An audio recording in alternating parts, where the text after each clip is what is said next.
Kirsten from JK Fiber Arts, and on this snowy afternoon, I wanted to do another installment of what can you make with your hand spun. So this is these are my favorite for cold days, and today's a good day for it. These are my thrummed mittens, and thrumming is when you take bits of roving and then these little white knit V's, you just knit the little bits of roving through, and it gives you a lined glove, or a lined mitten in my case here. I made these quite a while ago, and I've worn them a lot, so they look well worn. And then I just whipped together a little hat. I had some leftover yarn. This was some spun alpaca that I had done, and this project was actually a Paradise Fiber of the Month project. I'm not sure how long ago that was. It was a while ago. But it's really good, and it has little reindeer buttons on it too. Right here, some reindeer buttons. I'll do like a little close photograph when I'm done. But I do love these. Let me see if I can undo my little buttons here. And they keep your fingers so warm that my fingers are actually hot when I wear these. And I just flip these down. Oh, and it's good too, because it's freezing out here. And here we have my alpaca fingerless mitts that are thrummed. Or I guess they're convertible mittens. They're thrummed convertible mittens. And oh, and the hat, there's no pattern. It was just a leftover hat, and I had these. I didn't have enough for a pom-pom, so I made these little I-cord things. It kind of made me feel like an elf. So let's get to our project for today. Today, for our project, we are going to make a bat with my new Clemes drum carder. I was experimenting last night, and I did something called a picker pass. And I'll show you a little bit about that later. But I prepped some of my Coopworth 50/50 locks that you saw when we did the progressive bat. And this is some of the ox blood that I had dyed. And when I did that progressive bat, I really liked the natural with just the teeny tiny bit of this color in there, and it looked really cool. And when I spun it, it looked really neat. So I want to make a bat that's just that. It's like a natural heathered color, and I have this, which is the natural. And again, I did the what they're calling the picker pass, is what Clemes calls it. It is, this is so soft. And I did this at like 1 o'clock in the morning. What we're gonna do is run this through the drum carder and make a blend and see how amazingly it blends together. So that's roughly 15–16%, something like that I have here. And we're gonna get blending. A quick word about the picker pass. I think this is unique to the Clemes drum carders because the pins are sharpened. What you can do is, as long as you have a lock that is 4 inches or less, you can lay it in the tray perpendicular to the way you would normally put the fibers in, so that they are all kind of parallel to the liquor in. It will open the locks, so you don't have to flick the locks. I thought this was a great opportunity to try it. I did not really know what to expect, but it worked great. I only put them through one time, and that is the opening bats that you saw of the Oxblood Coopworth cross and the natural Coopworth cross. This is what it looked like when it came right off the drum carder last night, and it saved me a massive amount of time, and we are ready to start blending this. I have a bunch of this floofed up over here off to the side, and I'm just gonna keep letting this run on.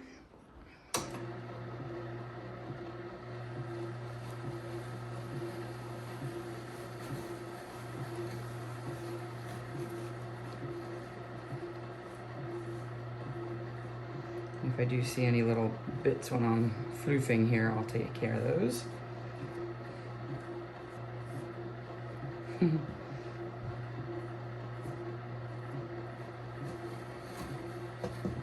That might have been a bit too big of a clump there. We'll see. how it goes. All right.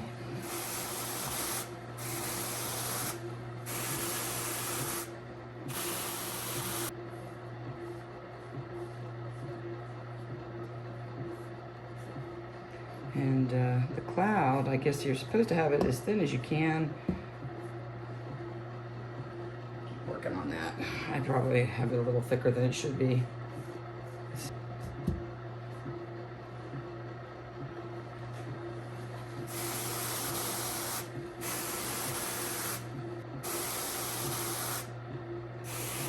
And when you're using the packer brush, it's very light. I'm not like pushing down hard. It's just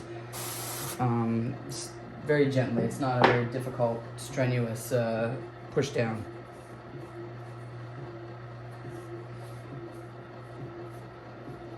Let's see here. Again, I'm going to try to keep this thin, thin, thin, thin.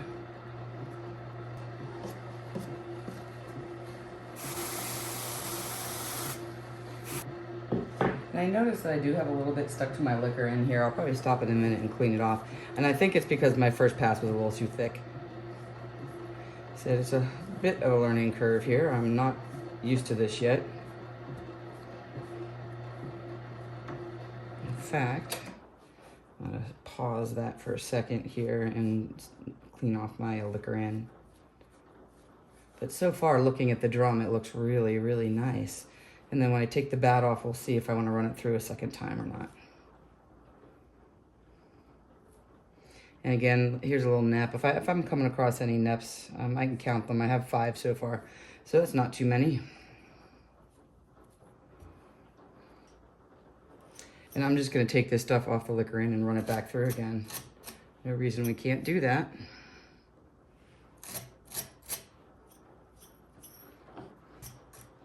And even though this is electric, you can reach around and turn the wheel by hand, even without the handle on it. I can turn it this way, and it'll just bring the liquor in the front here so I can get off some of this extra stuff. I think the other thing that I'm going to do is I'm going to burnish a little bit. I haven't done that much yet. I'm going to go ahead and burnish this a little bit here. Same thing, you don't have to push down very hard. It's just a light running over the drum here. And then the burnishing brush also will sharpen the pins on the drum. So, twofold reason for that. And just keep adding this stuff in.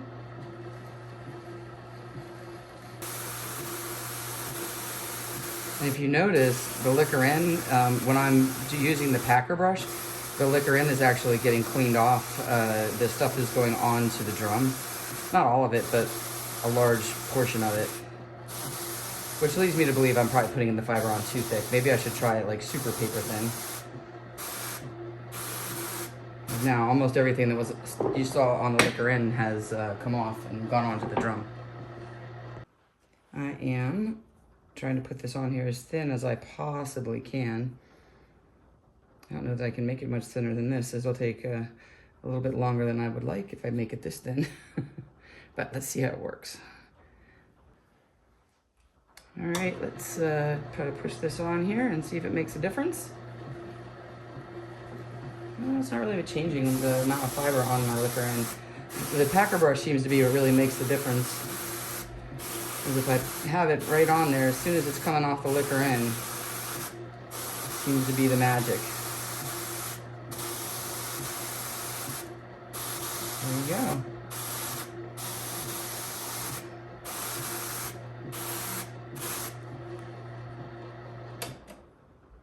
Okay. I do see a nep or two on my Carter. See that? That is what the porcupine quill is good for. Now there's much less on there this pass, so maybe if I stay thin for a few more times here, it won't clog up my liquor in. I'm used to having a clean liquor in. I don't like things sticking to it. So I'm just going to continue on adding this very thinly in. I think I'm getting close to my last pass here. So I just have this little tiny bit to fit on at the end. I'll get that as soon as it starts to go on.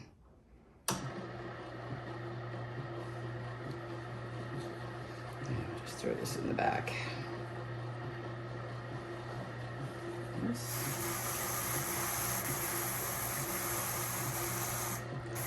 And I'm just using the burnishing brush. Just try something different here and see if it makes any difference than the packer brush. That's as good as it's gonna get. Okay, I am ready to take this first pass off. I think I put on a decent amount. Let's put our doffer strip to the top here. And the one thing that they have, which I have seen done before but had never used, is this handy dandy little thing here. It's called a bat lifter. And this is how you take it off of something that's wider. I've always showed you how I just do it with my hand on the Ashford carder. And this is pretty slick. It's a handy little thing. So the doffer for this too is sharper than any doffer I've ever used. It is lethal. It came with a wine cork over the point of it, so I just store it that way. I'm going to make sure that all of our fibers are separated here. I may only need one pass through this. It's looking pretty good. We'll see what we think when I take it off. And I'm just going to keep going the whole way across here and making sure my fibers are going to be all fully separated. They do recommend that you use both hands when you use this too, because it is so sharp. If you slip, it's not going to go well. Making sure every little fiber is separated. And if it's too hard to lift, then just take a smaller bite.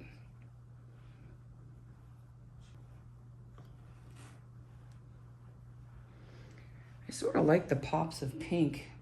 I'm just debating whether I want to run this through again. We don't have to decide just yet. I got another minute here. We can take this off and see if we like it. I'm immediately recovering this doffer because it is quite lethal. For this part, there are 2 pieces of wood here, and I'm just taking the rubber bands, and they are screwed into this wood here. And then I'm gonna unroll the little static paper.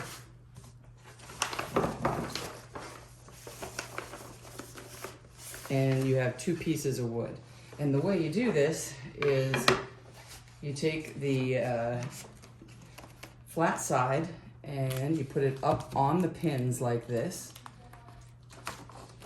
And then you take the other one, making sure that you have the rubber bands at opposite ends, and you lay it here, and we catch all the ends. And again, we are right up on those pins. Hopefully I have all of it here. I think I do. Yeah, I think so.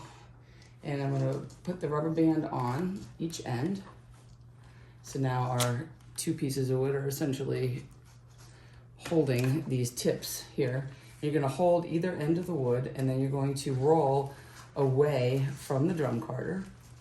And this one I want to come with me here. Like so. Oh, this is really pretty. And you just keep doing this, staying on the pins. Nice and slow.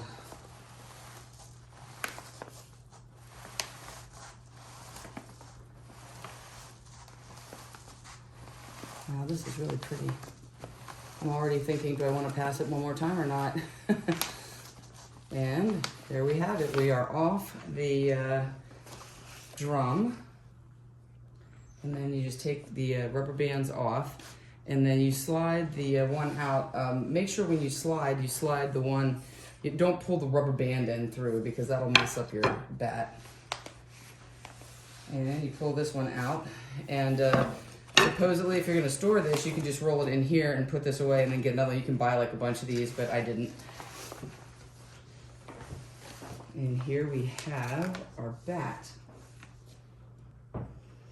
So now our decision-making process is, do I want to run it through one more time? I don't know. I am uncertain. Let's see what it looks like on this side. Oh, it looks pretty good. Well, in the interest of learning, let's put it through one more time. All right, let's, here is my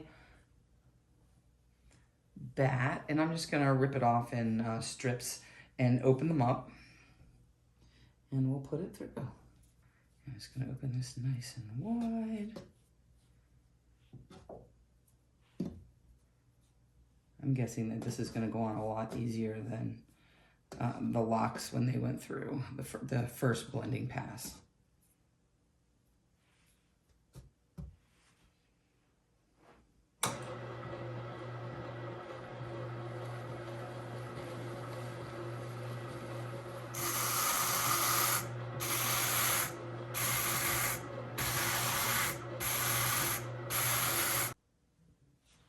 That went very smoothly. We'll just keep adding this on here. So I think this is gonna go a lot faster than the first one. I'm just gonna keep peeling off strips, and I'm just gonna pass them through, and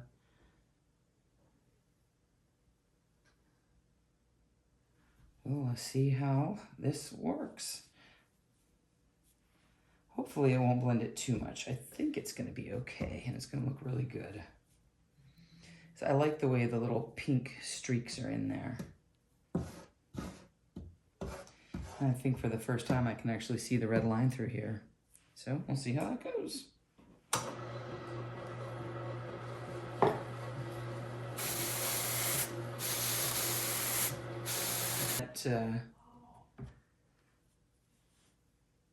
When I use fiber that's already top, that it's going to go onto the liquor end really well. The very first thing I've done, and I've only done natural fibers and fiber that have been hand prepped. I did some mohair locks that turned out amazing. And I did this, and that's it. So I already have the idea for the next one.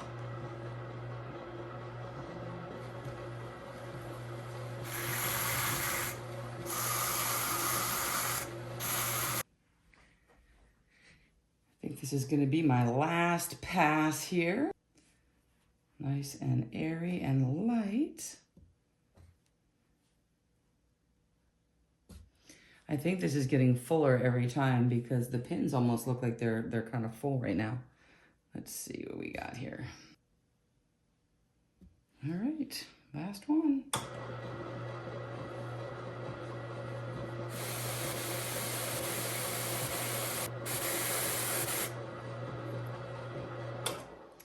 So I think that is all I'm gonna be able to fit on there.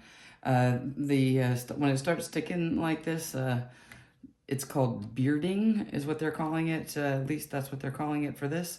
And that means that it's full and you should not add any more. So that's what I'm gonna do. I also think this bat is actually fuller than it was the first time around. So I think it's poofed up and I can still see all of the pink through here like I like. So I'm very excited to see what the final bat's gonna look like. All right, let's get this off of here. I'm gonna bring my doffer strip to the top. And I've got my doffer here.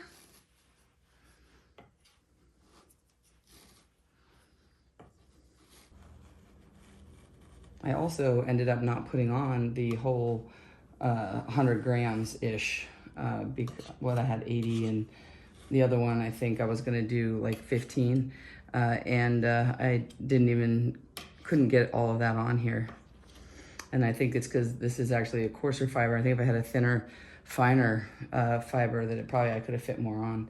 But this is really floofy and that's why I couldn't fit as much. Make sure I have every little fiber up here. Right, so I'm gonna get this bat lifter opened up again.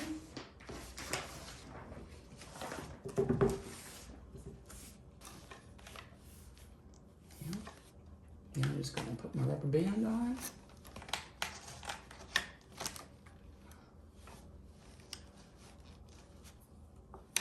Like that, and we are ready to roll.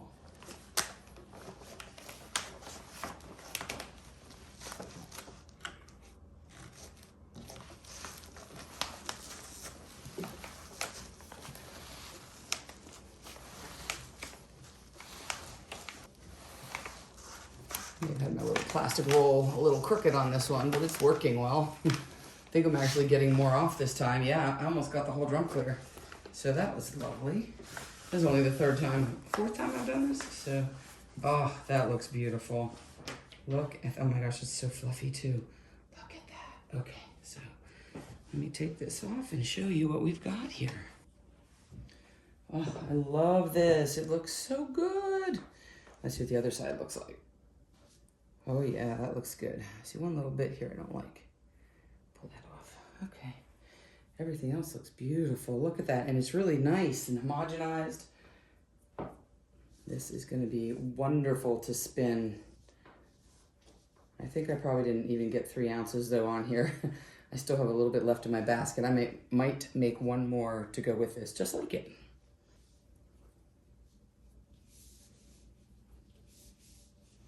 Since I don't have a bunch of these plastic storage things to store your bats, I'm just going to do it the way I always do it. Because it'll floof back up as soon as it gets some air in it. Oh my gosh, this is so fluffy. I should weigh this just to tell you how much it is because it is so freaking fluffy.